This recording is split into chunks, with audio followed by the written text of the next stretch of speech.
ओम शांति। आज की तारीख है 14 अप्रैल 2022। मीठे बच्चे, योग बल से घाटे के खाते को चुकतू कर सुख का खाता जमा करो।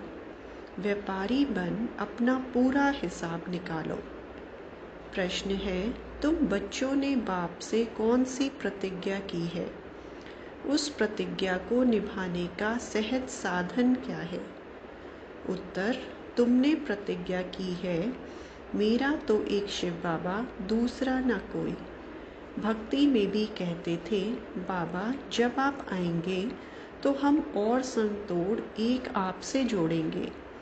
अब बाबा कहते हैं, बच्चे देह सहित देह के सब संबंधों को बुद्धि से त्याग कर एक मुझे याद करो। इस पुराने शरीर से भी दिल हटा दो, परंतु इसमें मेहनत है। इस प्रतिज्ञा को निभाने के लिए सवेरे सवेरे उठ अपने आप से बातें करो व ख्याल करो, अब ये नाटक पूरा होता है। गीत छोड़ बीधे आकाश सिंहासन। ओम शांति। बच्चे पुकारते हैं कि परम धाम से आओ। यह गीत गाया हुआ है पतित मनुष्यों का। वे खुद इनका अर्थ नहीं जानते। पुकारते भी हैं कि पतितों को पावन बनाने आओ, क्योंकि इस समय है रावण राज्य। यह भी बच्चे जानते हैं कि भारत में दैवी श्रेष्ठाचारी राज्य था। अभी तुम श्रेष्ठाचारी बनने का पुरुषार्थ कर रहे हो। बाप कहते हैं, बच्चे अभी तुमको वापस चलना है। पुराना पाप का खाता चुकतू करना है।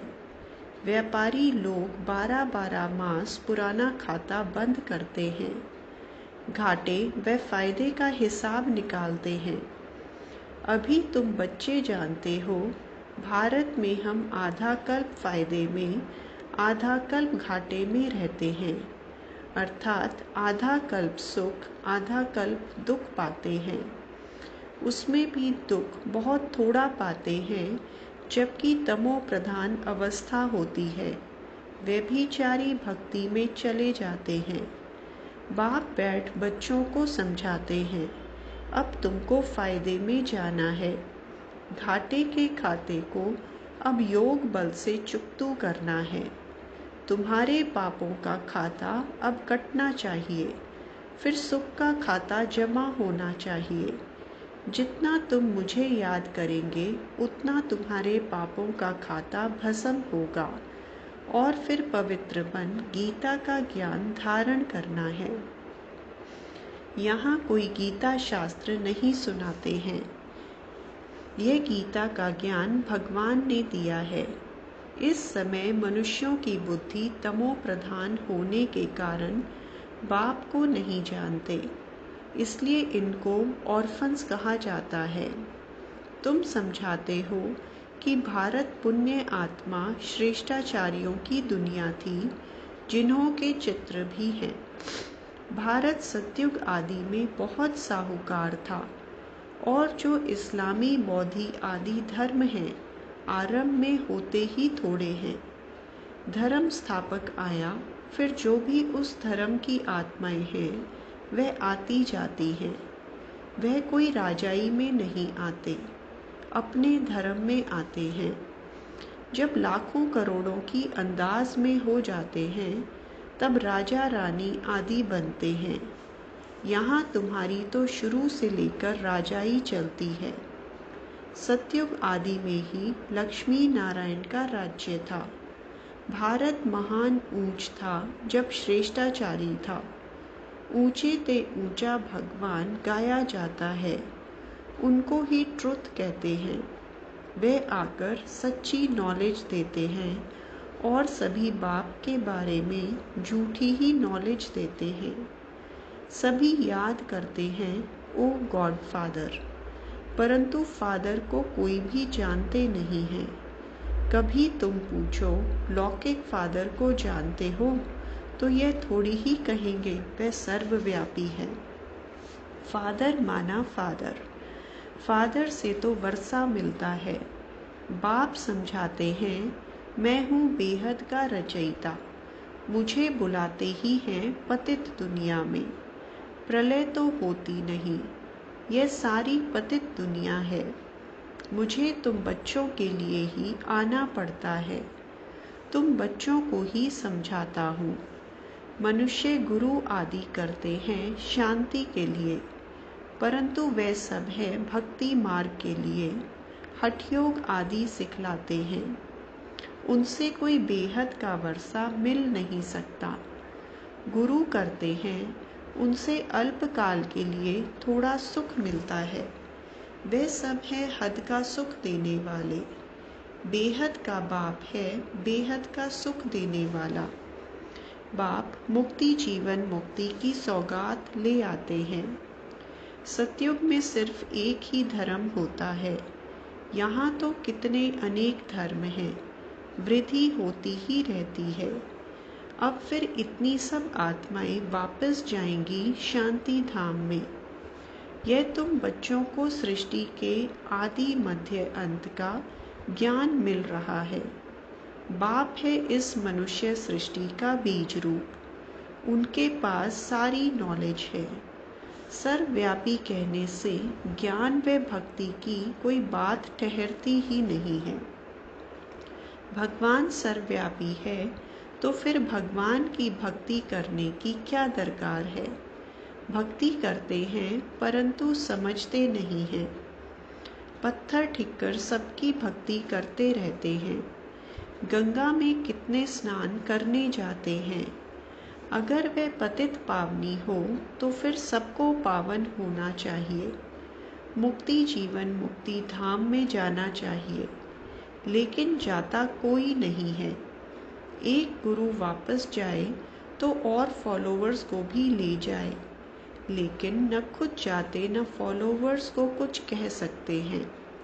देह अभिमान में बहुत है, ऐसे कोई भी नहीं कह सकेंगे कि हम निराकार परम पिता परमात्मा तुम बच्चों का बाप हो, तुमको साथ ले जाने आया हूँ। यह बाप को ही हक है। अब पुरानी दुनिया को छोड़ना है, इसलिए योग बल जरूर चाहिए। गफलत करने से पद नहीं पाएंगे। तुम बच्चे जानते हो बाबा हमको लायक बना रहे हैं। बच्चे जो नालायक बन जाते हैं वे देवाला मारते हैं। कल तुमको 100% सॉल्वेंट बनाता हूँ, फिर रावण तुमको इनसॉल्वेंट बना देते हैं। समझते भी हैं, बात ठीक है। अब बरोबर कलयुग का अंत है, सतयुग आदि का संगम है। समझो मकान की आयु 100 वर्ष है। अगर 25 वर्ष बीत गए तो चौथाई पुराना हुआ। 50 वर्ष होंगे तो पुराना नाम रख देंगे। यह भी 4 भाग रखे जाते हैं, सतो रजो तमो। अब फिर यह पुरानी दुनिया से नई दुनिया होगी। गोया सारी दुनिया को नया जन्म मिलना है। ये पुरानी दुनिया है। बाप कहते हैं अब मैं नया जन्म दे रहा हूँ। दुनिया पुराने से नई हो रही है। तुम आए हो राजयोग सीखने। तुम भी जानते हो इस ड्रामा के अंदर हम एक्टर हैं। हम आत्माएं भी शरीर लेकर यहाँ पार्ट बजाने आई हैं। दुनिया में यह कोई नहीं जानता। अपने को एक्टर समझे तो क्रिएटर डायरेक्टर को भी जान जाए। कहने मात्र सिर्फ कहते हैं यह कर्म क्षेत्र है, परंतु कब से खेल शुरू हुआ, उनका क्रिएटर कौन है, कुछ भी नहीं जानते। मनुष्य को ही जानना चाहिए ना। बाकी ये आपस में लड़ना तो ऑर्फन्स का काम है। देवताओं को ऑर्फन्स नहीं कहेंगे, वहाँ लड़ाई झगड़ा होता ही नहीं। यहाँ तो देखो बच्चे बाप को भी मार देते हैं। सभी पतित भ्रष्टाचारी हैं, इसलिए दुख देते रहते हैं। आधा कल्प संपूर्ण निर्विकारी देवी देवताओं का राज्य था। अभी तो एक भी संपूर्ण निर्विकारी नहीं है। अभी बाप तुमको श्रीमत देते हैं, ये पुरानी दुनिया खत्म होने वाली है। मैं आया हूँ नई दुनिया स्थापन करने। तुम प्रतिज्ञा भी करते हो, बाबा आप आएंगे तो हम और संग तोड़ एक आपके संग जोड़ेंगे। मेरा तो एक बाबा, दूसरा न कोई। अब बाबा आए हैं, कहते हैं बच्चे देह सहित देह के सभी संबंधों का त्याग कर मुझे याद करो। इसमें ही मेहनत है। कहते हैं बाबा हम जानते हैं यह जो भी मित्र संबंधी आदि हैं यह सब मरे पड़े हैं। यह शरीर भी खत्म हो जाएगा, पुराना है। अब हम पुराना शरीर छोड़ नए में जाएंगे। पुराने शरीर से दिल हट जाती है। अभी हम गए कि गए। पुरानी दुनिया भस्म होनी है। बाप समझाते हैं सवेरे उठकर ऐसे ऐसे ख्याल करो। अभी नाटक पूरा होता है। हमको वापस जाना है। अब एक ही बाप की श्रीमत पर चलना है। अभी नई दुनिया में जाना है। इसलिए जीते जी सबसे बुद्धि योग तोड़ एक से जोड़ना पड़े। इसमें बड़ा अभ्यास चाहिए। अभ्यास के लिए ही बाप कहते हैं सवेरे उठो। दिन में तो शरीर निर्वाह अर्थ कर्म करना है। रात का अभ्यास वृद्धि को पाता है। जितना टाइम मिले बाबा को याद करो। बाबा की याद में तुम कितना भी पैदल करते जाओ, कभी थक नहीं सकते। योग बल की खुशी रहती है। याद का अभ्यास होगा तो कहाँ भी बैठे याद आ जाएगी। खाने पर भी याद में रहना है। फालतू वार्तालाप नहीं चलना चाहिए। बाप की याद से ही विक्रम विनाश होंगे। फिर अंतमति सो गति हो जाएगी। अभी वापस जाना है। सभी का सदगति दाता, सबको श्रेष्ठाचारी बनाने वाला, शांति देश में ले जाने वाला एक ही बाप है। जन्म जन्मांतर तुमको बाप, टीचर, गुरु मिले, परंतु वे सब हैं जिस्मानी। कोई भी देही अभिमानी बनना नहीं सिखलाते हैं। यह तो बेहद का बाप, ज्ञान का सागर है। जो भी आत्माएं हैं उनमें संस्कार भरे हुए हैं। फिर शरीर धारण करने से वे इमर्ज होते हैं। अभी तुमको सारे ड्रामा की नॉलेज है। और तो सभी मनुष्य घोर अंधियारे में हैं। गाया भी हुआ है ज्ञान अंजन सतगुरु दिया। तो ज्ञान अंजन देने वाला ज्ञान सूर्य बाप है। सतयुग को दिन, कलयुग को रात कहा जाता है। आत्माएं उस निराकारी बाप को याद करती हैं। बाप समझाते हैं मैं तुम बच्चों को ब्रह्मा मुख द्वारा कल्प पहले मुआफिक सब भक्ति मार्ग के शास्त्रों का राज समझाता हूँ। यह सब भक्ति मार्ग की सामग्री है जो आधा कल्प से चलती आती है। मनुष्य तो कह देते ये परंपरा से चलते आए हैं। रावण को भी परंपरा से जलाते आए हैं। त्योहार जो मनाते हैं वे सब कहते हैं परंपरा से चल रहे हैं। परंपरा का अर्थ क्या है वे समझते नहीं। सत्युग की आयु लाखों वर्ष लिख दी है तो मनुष्य घोर अंधियारे में है ना। भक्ति कब से शुरू हुई, पावन कब बने, कुछ भी जानते नहीं। भगवान पतितों को पावन कब बनाने आए। कहते भी हैं क्राइस्ट से 3000 वर्ष पहले स्वर्ग था, परंतु फिर भी अनेक मत है ना। कितनी मतें दुनिया में काम कर रही हैं। बाप आकर श्रेष्ठ मत देते हैं।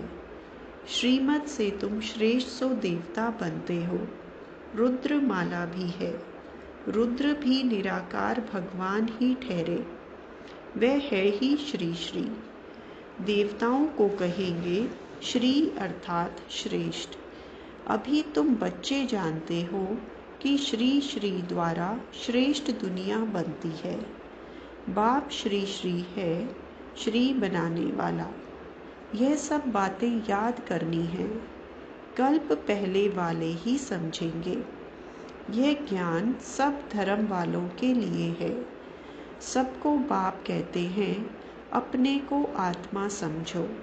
बेहद के बाप से कितना सुख मिल रहा है।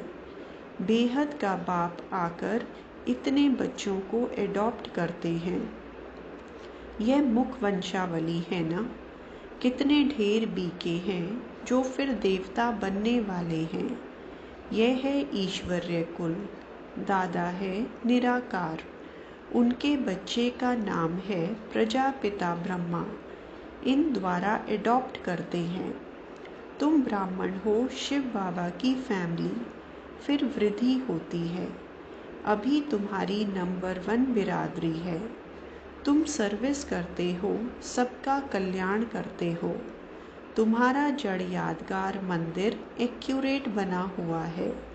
यहाँ तुम चैतन्य में बैठे हो। जानते हो, हम फिर से स्थापना करते हैं। भक्ति में हमारे यादगार मंदिर बनेंगे। शिव बाबा न होता तो तुम कहाँ होते? ब्रह्मा विष्णु शंकर कहाँ हैं? अभी शिव बाबा रचना रच रहे हैं ना। प्रजापिता ब्रह्मा का चित्र अलग होना चाहिए। त्रिमूर्ति ब्रह्मा कहते हैं, परंतु उनका तो कोई अर्थ ही नहीं। तुम जानते हो, परम पिता परमात्मा ब्रह्मा द्वारा स्थापना करते हैं। करण करावनहार शिव बाबा है। यह सब बातें धारण करने की हैं। शिव बाबा खुद राजयोग सिखला रहे हैं, नॉलेज दे रहे हैं, तो वे धारण करनी चाहिए। इसमें प्योरिटी फर्स्ट है। हिम्मत भी दिखानी है। गृहस्थ व्यवहार में रहते पवित्र रह दिखाना है। कोई बच्ची को बचाने के लिए भी स्वयंवर करते हैं, जिसको गंधर्वी विवाह कहते हैं। फिर उसमें भी कोई फेल हो जाते हैं। कोई कोई ऐसे भी होते हैं जो शादी कर फिर पवित्र रहते हैं। पवित्र रह फिर नॉलेज भी लेनी है। धारण कर औरों को भी आप समान बनाकर दिखावें, तब ऊंच पद पा सके। इस ज्ञान यज्ञ में विघ्न भी बहुत पड़ते हैं। यह तो सब होगा। ड्रामा में नोंद है। कई बच्चियां कहती हैं, हमें साहूकारी क्या करनी, इससे तो बर्तन मांजकर रोटी खाना अच्छा है। पवित्र तो रहेंगी, परंतु हिम्मत चाहिए बहुत। अच्छा, मीठे मीठे सिकिलदे बच्चों प्रति माता पिता बाप दादा का याद प्यार और गुड मॉर्निंग। रूहानी बाप की रूहानी बच्चों को नमस्ते। रूहानी बच्चों की रूहानी बाप दादा को याद प्यार, गुड मॉर्निंग और नमस्ते। धारणा के लिए मुख्य सार। पहला, भोजन करते समय याद में रहना है। फालतू वार्तालाप नहीं करनी है। याद से पापों का खाता चुकतू करना है। दूसरा, दिन में शरीर निर्वाह अर्थ कर्म कर, रात को जाग अपने आप से बातें करनी है। ख्याल करना है कि यह नाटक पूरा हुआ, अब हम वापस जाते हैं। इसलिए जीते जी ममत्व मिटाना है। वरदान, डबल नशे की स्थिति द्वारा सदा निर्विघ्न बनने और बनाने वाले विश्व परिवर्तक भव। मालिक सो बालक हैं। जब चाहो मालिकपन की स्थिति में स्थित हो जाओ, और जब चाहो बालकपन की स्थिति में स्थित हो जाओ। ये डबल नशा सदा निर्विघ्न बनाने वाला है। ऐसी आत्माओं का टाइटल है विघ्न विनाशक। लेकिन सिर्फ अपने लिए विघ्न विनाशक नहीं, सारे विश्व के विघ्न विनाशक, विश्व परिवर्तक हो। जो स्वयं शक्तिशाली रहते हैं, उनके सामने विघ्न स्वतः कमजोर बन जाता है। स्लोगन, अपने डबल लाइट स्वरूप में स्थित रहो, तो सब बोझ समाप्त हो जाएंगे।